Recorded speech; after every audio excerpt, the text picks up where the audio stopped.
जय हिंद एवरीवन, आप सभी का स्वागत है डीडीए जूनियर विंग के ऑनलाइन प्लेटफॉर्म पर। और आज बहुत इंपॉर्टेंट मुद्दे पर बात करने वाले हैं क्योंकि बहुत सारे बच्चे मेडिकल की कंप्लीट अच्छे से इंफॉर्मेशन ना होने की वजह से भी फेल हो जाते हैं। आज मैं आपको ये भी बताने वाला हूं कि अगर आप पहली बार या एक जगह किसी एक स्कूल से मेडिकली अनफिट हो जाएं तो उसको दोबारा से री मेडिकल के लिए कैसे अप्लाई करना है, क्योंकि ये मेरे एक स्टूडेंट के साथ हुआ है इसी बार 2026 में। सबसे पहले तो बात करते हैं कि सर आरएमएस और सैनिक स्कूल में जो मेडिकल का प्रोसेस है वो कैसे होगा।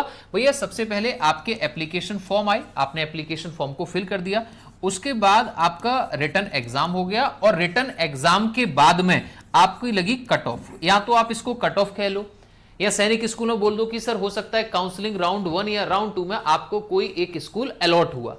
उस स्कूल को अलॉट होने के बाद अगर आप आरएमएस में 6, 9 दोनों में इंटरव्यू है, ठीक है, सैनिक स्कूल में 9th में इंटरव्यू है, उसके बाद में आपका इंटरव्यू हो गया, डॉक्यूमेंटेशन हो गया और वहां पर ना आपको आपका एक मेडिकल होगा और उस मेडिकल को आपको उस फॉर्म पे पर्टिकुलरली लिखकर भी लेके जाना है कि क्या क्या चीजें हुई थी, वो मेडिकल आपको वहां पे शो भी करना है। तो आज हम इसकी बात करते हैं कि सर आरएमएस और सैनिक स्कूल में क्या क्या होता है, मेडिकल कैसे होता है। आज मैं आपको बहुत सारी ऐसी इंफॉर्मेशन देने वाला हूं जो आपको लगेगा हाँ यार ये चीजें होनी चाहिए।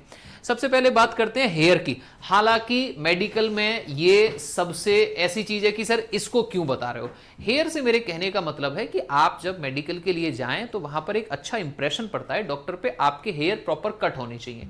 ऐसा नहीं है कि यहां से जुल्फें लहरा रही हैं, बिल्कुल भी आपके हेयर अच्छे से प्रॉपर कट होने चाहिए, तो उससे एक अच्छा लुक आता है आपका। अब चलते हैं मेडिकल की ओर। सबसे पहले बात आती है नोज की।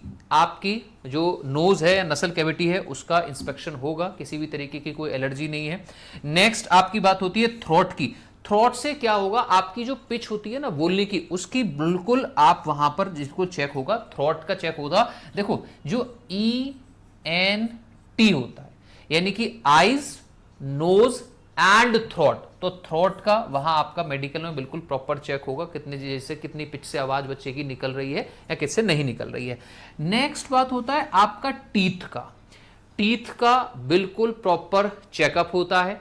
आपके जो टीथ का अलाइनमेंट है वो प्रॉपर अलाइनमेंट होना चाहिए। मेरी बात समझना ध्यान से, टीथ का अलाइनमेंट बिल्कुल प्रॉपर होना चाहिए। ऐसा भी होता है कई बार कि जो ब्रशेस लगवाए जाते हैं ना टीथ में, उसमें क्या होता है कि कुछ दांत ना एक दूसरे से आगे पीछे होते हैं। अभी इसके मेडिकल होने में बहुत सारा समय है। अगर इस तरीके की प्रॉब्लम कोई बच्चा फेस कर रहा है तो वो अभी ब्रशेस वहां पे लगवा सकता है, क्योंकि आपके टीथ का अलाइनमेंट प्रॉपर होना चाहिए।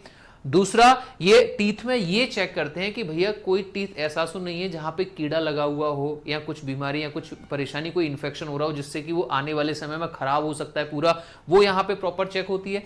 नेल वाली जो बात है, नेल देखो प्रॉपर अपने घर से कट करके लेके जाना, ये एक अच्छा डिसिप्लिन शो करता है आपका जो नेल्स है, नेल्स को कट करने की। अब बात आती है ऐसी चीजों पर जिनका बहुत ध्यान से, बहुत बारीकी से चेकअप होता है और जहां फेल होने के ज्यादा चांसेस होते हैं। सैनिक स्कूल एंड आरएमएस के जो मेडिकल होता है उसमें फ्लैट फुट वगैरह चेक किया जाता है। सर फ्लैट फुट वगैरह क्या होता है? देखो जब आप जमीन पर पैर रखते हैं तो अगर किसी बच्चे का पैर बिल्कुल इस तरीके से रखा जाता है, बिल्कुल फ्लैट है, उसमें गैप नहीं है, तो उसे फ्लैट फुट बोला जाता है। और यहां पर देख रहे हो बिल्कुल जमीन पर बिल्कुल एक स्ट्रेट लाइन बनती है, इसमें किसी भी तरीके का कोई आर्क नहीं है, ये फ्लैट फुट होता है। यहां पर मेडिकली अनफिट हो जाते हैं, ये मेडिकली अनफिट हो जाता है यहां पे। और नेक्स्ट आता है नॉर्मल फुट। नॉर्मल फुट क्या होता है सर? यहां पे ना एक छोटा सा आर्क बना हुआ होता है। कभी आप देखते हैं ना ऐसे पैर है तो पैर का एक छोटा सा आर्क बना हुआ होगा यहां पे। आप शूज लेते हैं, आप कोई भी स्पोर्ट शूज लेके आओ, स्पोर्ट शूज में क्या होता है वो यहां पे ना इस तरीके से होता है, एक छोटा सा आर्क बना होता है, तो फ्लैट फुट नहीं होना चाहिए। किसी भी बच्चे को अगर फ्लैट फुट की परेशानी है, अभी मेडिकल में बहुत सारा समय है, फ्लैट फुट की प्रॉब्लम को सॉल्व करने के लिए स्पेशली डिजाइन शूज वगैरह आते हैं। आप लगातार उनका 7-8 महीने यूज करो, उसमें जरूर फर्क देखने को मिलेगा। नेक्स्ट आता है नॉक नीज। क्या होते हैं सर? देखो यहां ये डिस्क्वालीफाई हो जाएगा, मेडिकली अनफिट हो जाएगा। नॉक नीज क्या होते हैं? जब बच्चे को बिल्कुल स्ट्रेट खड़े किया जाएगा ना, तो उसके जो नीज हैं वो दोनों को आपस में ज्वाइंट नहीं होना चाहिए। यहां पे ये नॉर्मल नीज है, यानी कि ये जो है वो स्ट्रेट बिल्कुल अलग अलग होना चाहिए, यहां पे एक पर्टिकुलर गैप होना चाहिए नीज के बीच में। नॉक नीज वाले डिस्क्वालीफाई हो जाते हैं, मेडिकली अनफिट होते हैं।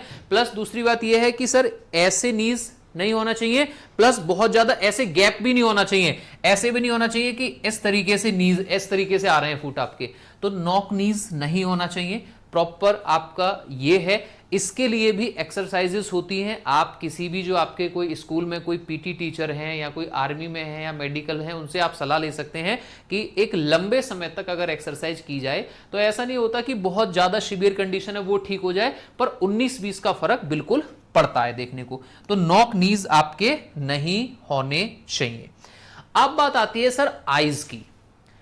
अब बात आती है आईज की। देखो आईज की जब मैं बात करता हूं तो एक बहुत इंपॉर्टेंट फैक्टर निकल के आता है, क्योंकि बहुत सारे लड़के और लड़कियां ऐसे होते हैं जो चश्मा लगाते हैं।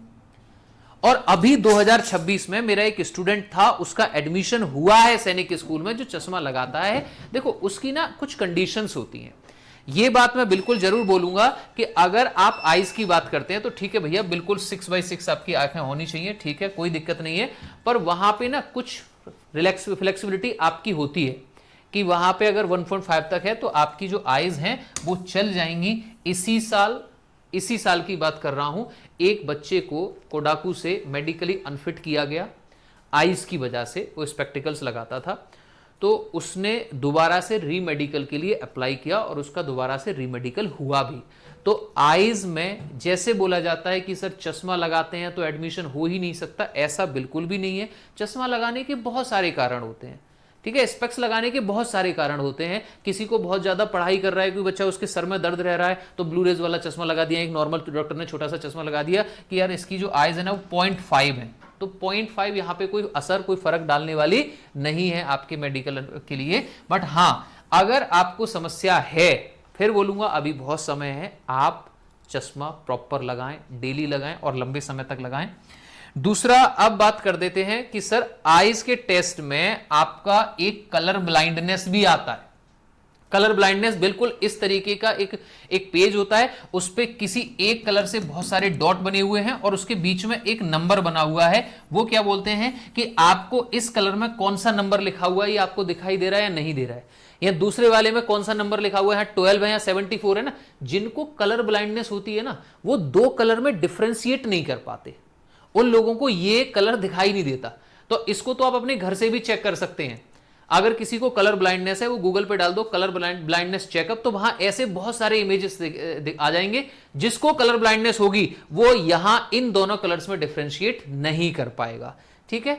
अब आते हैं भाई नेक्स्ट, आपका नेक्स्ट और क्या क्या होता है। एक मेडिकल आपका इंफॉर्मेशन होगा चेस्ट का, एक पूरे चेस्ट का एक्सरे लिया जाएगा। उसमें आपका जो लंग्स है या ट्यूबरक्लोसिस है, निमोनिया है, किसी तरीके की कोई बीमारी तो नहीं है बच्चे में जो पहले से हो, तो इसको चेस्ट का एक्सरे लेकर प्रॉपर उसको बच्चे को एग्जामिन किया जाएगा। आपके जो आपका स्टमक है उसका भी अल्ट्रासाउंड किया जाएगा। किसी भी तरीके की कोई ऐसी बीमारी तो नहीं है जो बच्चे को पहले से हो रखी है, तो आपके स्टमक का टेस्ट भी होगा, चेस्ट का टेस्ट भी होगा, चेस्ट का प्रॉपर एक्सरे लिया जाएगा। दूसरा आपका ब्लड टेस्ट होगा, आपका ब्लड ग्रुप क्या है, उसमें हीमोग्लोबिन कितना है, ठीक है, ये सारी जानकारियां होंगी। उसमें किसी भी तरीके की कोई डायबिटीज की कोई शिकायत तो नहीं है, कोई बीमारी तो नहीं है। उसके साथ साथ आपका यूरिन टेस्ट भी होगा। यूरिन टेस्ट इसलिए किडनी में बच्चे को कोई स्टोन तो नहीं है। ये सारे जो टेस्ट होंगे ये बच्चे के आपके मेडिकल में क्या होते हैं, ये मेडिकल में प्रॉपर आपके किए जाते हैं, जिसमें से फ्लैट फुट वाला केस, ठीक है, आई वाला केस एंड नॉकनीज वाले केस को कुछ हद तक अगर किसी को है तो वो आप घर पर आप अपने ठीक भी कर सकते हैं, आप डॉक्टर से कंसल्ट कीजिए। दूसरा, अगर आपने अभी तक 2027 के लिए राष्ट्रीय मिलिट्री स्कूल और सैनिक स्कूल की तैयारी नहीं स्टार्ट की है, तो दून डिफेंस एकेडमी ने अपने जो new online and offline batches हैं वो 15 जुलाई से यहां पे स्टार्ट हो रहे हैं। उससे रिलेटेड आपको कोई भी इंफॉर्मेशन चाहिए आप इस नंबर पर कॉल करके हमसे पूछ सकते हैं। दूसरा, मेडिकल से रिलेटेड आपकी कोई भी क्वेरी है तो आप इस वीडियो के कमेंट सेक्शन में भी हमें कमेंट कर सकते हैं। तो आज का सेशन हम यहीं स्टॉप करेंगे। आपको वीडियो कैसे लगी जरूर बताइएगा। जय Hind, thank you, take care.